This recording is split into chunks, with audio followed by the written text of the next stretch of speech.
Bonjour à tous et bienvenue dans cette édition d'information. Tout de suite, le sommaire.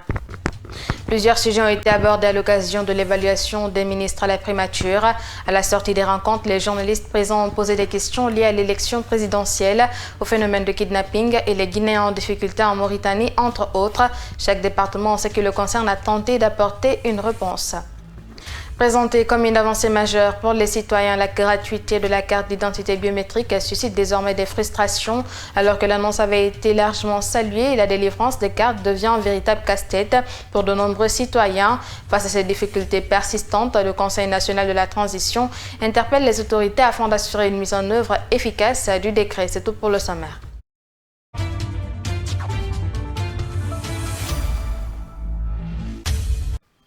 Le MATD rassure des dispositions prises pour la tenue de l'élection présidentielle du 28 décembre 2025. Par la même occasion, le ministère des Affaires étrangères a répondu à la question des Guinéens en difficulté en Mauritanie. De l'autre côté, le ministère de la Sécurité et de la Protection civile réagit au phénomène de kidnapping en Guinée devenu récurrent. Tous ces sujets ont été évoqués lors de l'évaluation des ministères sur leur gouvernance à la primature. En Soubeï-le-Beldé.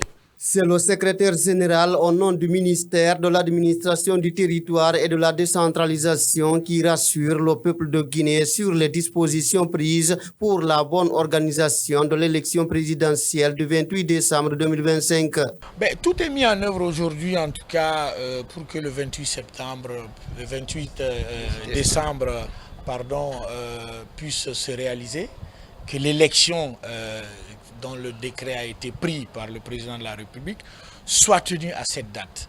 Toutes les conditions sont remplies. Nous pouvons rassurer aujourd'hui, au nom de M. le ministre de l'administration du territoire, tout le peuple de Guinée, que le 28 décembre sera respecté et que l'élection se tiendra bel et bien à cette date. Depuis quelques jours, plusieurs familles de Bonfiport s'inquiètent des difficultés de certains membres bloqués en Mauritanie sur le chemin de la clandestinité. Interrogée sur le sujet, la chef de cabinet du ministère des Affaires étrangères, de l'intégration africaine et des Guinéens établis à l'étranger a répondu en ces termes. Quand il y a des situations comme ça en conflit, il faut aussi respecter les procédures judiciaires, il faut respecter aussi les démarches, les process.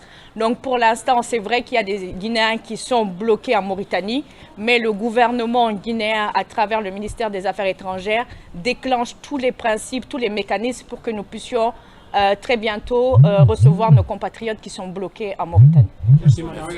Un autre sujet évoqué par la même occasion, c'est le phénomène de kidnapping qui prend de l'ampleur en Guinée. Le chef de cabinet du ministère de la Sécurité et de la Protection civile tente de rassurer. Le délinquant cherche toujours une opportunité pour commettre son crime. Donc même aux États-Unis, il y a des enlèvements et puis aussi même il y a des tirs à l'arme aux États-Unis. Donc les pays qui sont censés être beaucoup plus sécurisés. Mais les services de police que je connais, la protection civile, ils s'investissent moralement, physiquement, techniquement pour réduire le taux de criminalité en République de Guinée. Tous ont été interrogés à l'occasion de la première journée de l'évaluation des départements ministériels à la primature. Le ministère du Budget était parmi les départements évalués ce jeudi à la primature pour l'exécution des dépenses et la mobilisation des recettes pour 2025. La délégation dirigée par le secrétaire général du dit département a quitté le palais de la Colombe avec satisfaction. L'on évoque à 85% d'activités réalisées jusqu'à date. Tierna Madouba est au micro dans Soubeï-le-Beldé.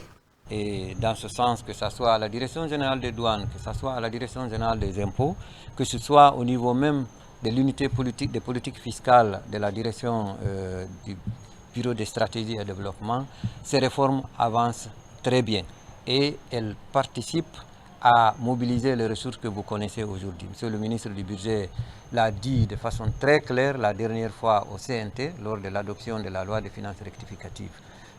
Donc aujourd'hui les résultats sont très satisfaisants. Je peux vous révéler qu'à date, on est à 98% de nos objectifs fixés en loi de finances, en termes de mobilisation de recettes.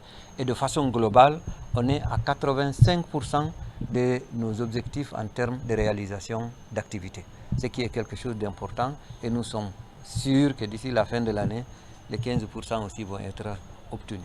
Donc, on ne va pas relâcher, maximiser la mobilisation des ressources, qualifier la dépense publique, ce sont des objectifs phares qui passent par des réformes structurelles, qui passent par la digitalisation, qui passent par le renforcement des capacités du personnel et les équipements de nos structures.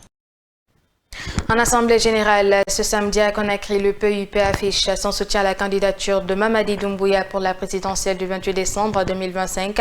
Fodé Bangoura l'a déclaré devant ses militants et sympathisants. Suivez cet extrait. En ce jour historique, la grande famille du Parti de l'Unité et du Progrès se retrouve rassemblée, unie et déterminée pour exprimer haut et fort sa position, sa vision et son engagement en faveur de l'avenir de notre chère nation.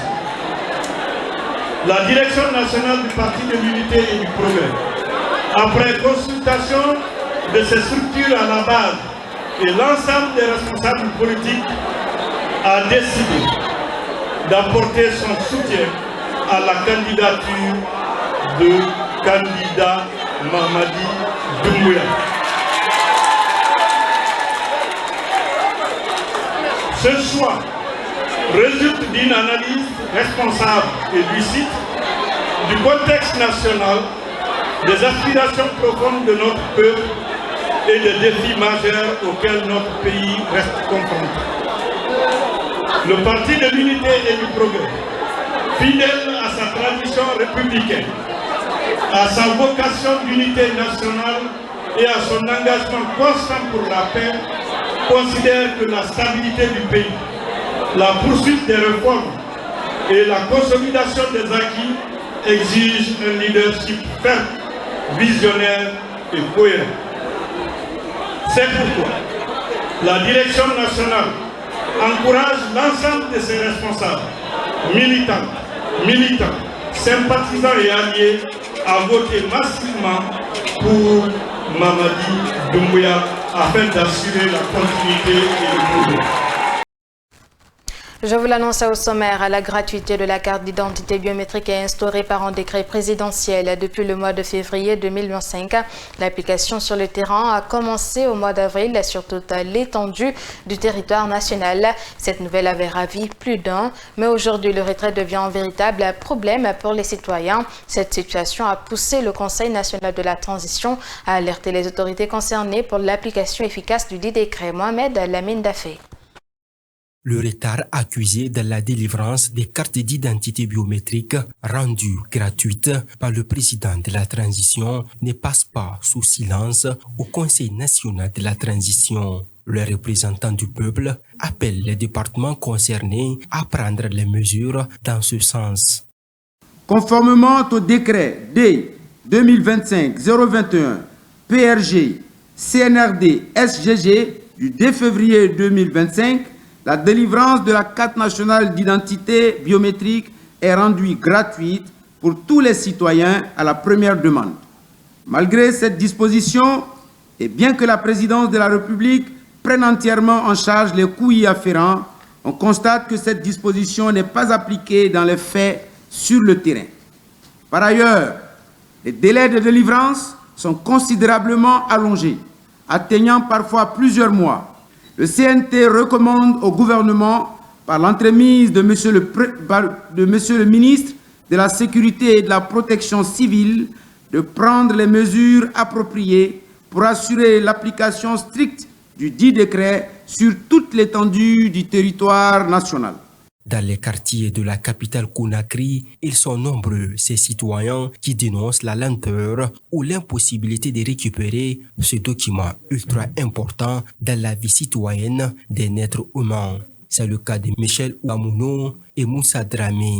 Ces deux ont chacun engagé le processus de la carte d'identité biométrique depuis plusieurs mois maintenant, avec tous les documents y afférents dans un commissariat de Conakry. Mais jusqu'à ce jour, aucun d'eux n'a encore pu recevoir sa carte. J'ai déposé la mienne il y a très longtemps. Jusqu'à présent, je n'arrive pas à l'obtenir. À chaque fois que je passe ou à chaque fois que j'appelle, on me dit qu'il y a un problème de connexion. Et jusqu'à date, je n'ai pas encore. Et ça doit faire maintenant plus d'un mois que je ne suis pas entré en possession de ma carte. Je n'ai nulle part, c'est au commissariat de Kipé, à la rentrée juste de Prima là-bas. C'est là-bas que j'ai répondu à toutes les démarches, tout ce qu'ils ont demandé comme pièces, j'ai fourni toutes ces pièces-là. Mais mon frère, jusqu'à présent, je n'ai pas encore reçu ma carte. Quand je vais, soit on me dit qu'il n'y a pas de réseau, ou s'il y a le réseau, on me dit ta carte n'est pas encore arrivée. Je ne sais pas comment ils font cette sélection pour quelqu'un qui a déposé pendant combien de mois, jusqu'ici il n'y a pas de suite. Avec cette lenteur incompréhensible dans la délivrance des cartes d'identité biométriques, plusieurs citoyens sont privés de la carte d'identité biométrique depuis qu'elle est devenue gratuite. Et voilà, c'est la fin de cette édition d'information à tous. Merci de l'avoir regardé. Passez une agréable journée en compagnie de nos programmes. Au revoir.